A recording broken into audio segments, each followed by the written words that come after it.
بسم اللہ الرحمن الرحیم۔ ایک حدیث میں ہے کہ جب حضرت جبریل علیہ السلام نے 3 بد دعائیں دی ہیں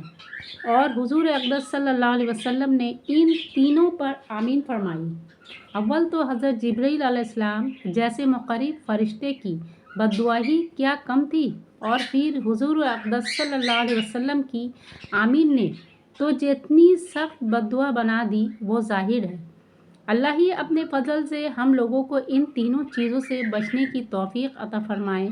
اور ان برائیوں سے محفوظ رکھے، ورنہ ہلاکت میں کیا تردد ہے۔ در منصور کی بعض روایت سے معلوم ہوتا ہے کہ خود حضرت جبرائیل علیہ السلام نے حضور صلی اللہ علیہ وسلم سے کہا کہ آمین کہو، تو حضور اقدس صلی اللہ علیہ وسلم نے فرمایا آمین، جس سے اور بھی زیادہ اہتمام معلوم ہوتا ہے۔ اول وہ شخص کے جس پر رمضان المبارک گزر جائے اور اس کی بخشش نہ ہو، یعنی رمضان المبارک جیسا خیر و برکت کا زمانہ بھی غفلت اور معاصی میں گزر جائے کہ رمضان المبارک میں مغفرت اور اللہ جل شانہ کی رحمت بارش کی طرح برستی ہے۔ جس شخص پر رمضان المبارک کا مہینہ بھی اسی طرح گزر جائے کہ اس کی بدعمالیوں اور کوتاہیوں کی وجہ سے وہ مغفرت سے محروم رہے، تو اس کی مغفرت کے لیے اور کون سا وقت ہوگا اور اس کی ہلاکت میں کیا تعیل ہے۔ اور مغفرت کی صورت یہ ہے کہ رمضان المبارک کے جو کام ہیں، یعنی روزہ، تراویح، ان کو نہایت اہتمام سے ادا کرنے کے بعد ہر وقت کثرت کے ساتھ اپنے گناہوں سے توبہ و استغفار کرے۔ دوسرا شخص جس کے لیے بد دعا کی گئی وہ ہے جس کے سامنے نبی کریم صلی اللہ علیہ وسلم کا ذکر مبارک ہو اور وہ درود نہ پڑھے۔ اور بھی بہت سی روایت میں یہ مضمون وارد ہوا ہے۔ اسی وجہ سے بعض علماء کے نزدیک جب بھی نبی کریم صلی اللہ علیہ وسلم کا ذکر مبارک ہو تو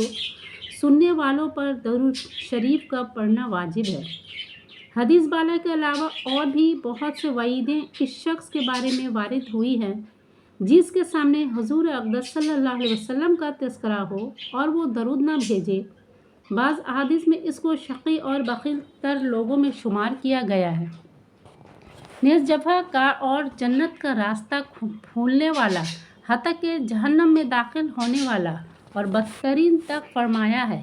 یہ بھی وارد ہوا ہے کہ وہ نبی کریم صلی اللہ علیہ وسلم کا چہرہ انور نہ دیکھے گا۔ محققین علماء نے ایسی روایت کا تعویل فرمائی ہوئی، مگر اس سے کون انکار کر سکتا ہے کہ درود شریف نہ پڑھنے والے کے لیے آپ رسول صلی اللہ علیہ وسلم کے ظاہر ارشادات اس قدر سخت ہیں کہ ان کا تحمل دشوار ہے، اور کیوں نہ ہو کہ آپ رسول صلی اللہ علیہ وسلم کے احسانات امت پر اس سے کہیں زیادہ ہے کہ تحریر و تقریر ان کا احساس کر سکے۔ اس کے علاوہ آپ رسول صلی اللہ علیہ وسلم کے حقوق امت پر اس قدر زیادہ ہے کہ ان کو دیکھتے ہوئے درود شریف نہ پڑھنے والوں کے حق میں ہر وعید اور تنبیہ وجہ اور موضوع معلوم ہوتی ہے۔ خود درود شریف کے فضائل اس قدر ہے کہ ان سے محرومی مستقل بدنصیبی ہے۔ اس سے بڑھ کر کیا فضیلت ہوگی کہ جو شخص نبی کریم صلی اللہ علیہ وسلم پر 1 مرتبہ درود بھیجے، حق تعالیٰ جل شانہ اس پر 10 مرتبہ رحمت بھیجتے ہیں۔ نیز ملائکہ کا اس کے لیے دعا کرنا، گناہوں کا معاف ہونا، درجات کا بلند ہونا، احد پہاڑ کے برابر ثواب کا ملنا، شفاعت کا اس کے لیے واجب ہونا، وغیرہ وغیرہ امور مزید برآں نیز اللہ جل جلالہ کی رضا، اس کی رحمت، اس کے غصہ سے امان، قیامت کے ہول سے نجات، مرنے سے قبل جنت میں اپنے ٹھکانہ کا دیکھ لینا، وغیرہ بہت سے وعدے درود شریف کی خاص مقداروں پر مقرر فرمائے گئے ہیں۔ ان سب کے علاوہ درود شریف سے تنگی معیشت اور فقر دور ہوتا ہے، اللہ اور اس کے رسول کے دربار میں تقرب نصیب ہوتا ہے، دشمنوں پر مدد نصیب ہوتی ہے اور قلب کی نفاق اور زنگ سے صفائی ہوتی ہے۔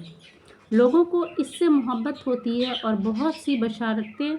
ہیں جو درود شریف کی کثرت پر لوگوں کو